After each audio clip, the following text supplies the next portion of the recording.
பைரவர் கோவில்ல பூஜை நடந்துட்டு இருந்தப்போ அப்போ அங்க நாய் அதிசயமும் நடந்திருக்கு. பைரவரே வந்துட்டாருன்னு பக்தர்கள் நெகிழ்ச்சி அடைஞ்சிருக்காங்க.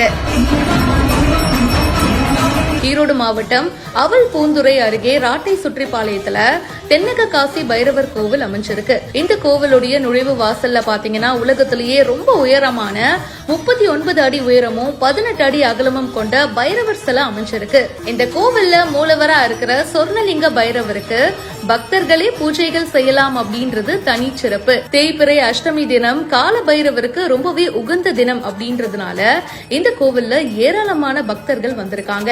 பால் குடங்களோட தங்களுடைய கைகள்னாலேயே பைரவருக்கு அபிஷேகமும் பண்ணிருக்காங்க. அண்ட் அப்போ கோவில் பூஜை நடக்கும் போது அங்க ஒரு நாய் அதிசயமும் நடந்திருக்கு. பைரவரே வந்துட்டாருன்னு பக்தர்கள் நெகிழ்ச்சி அடைஞ்சிருக்காங்க.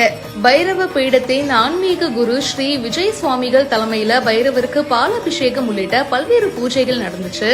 இந்த பூஜையில அதிமுக முன்னாள் அமைச்சர் KA செங்கோட்டையன் சாமி தரிசனம் செஞ்சு வழிபட்டாரு. அதே போல ஈரோடு மாவட்டம் மட்டும் இல்லாம நிறைய மாவட்டங்கள்ல இருந்து 50,000க்கும் மேற்பட்ட பக்தர்கள் கலந்துகிட்டாங்க.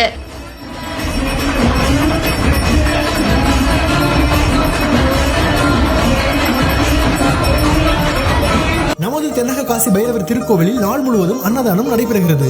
பூர்வ ஜென்ம பாவங்கள் நீங்கி உங்கள் பிரார்த்தனைகள் நிறைவேற அன்னதானம் செய்து பைரவர் அருள் பெறுக.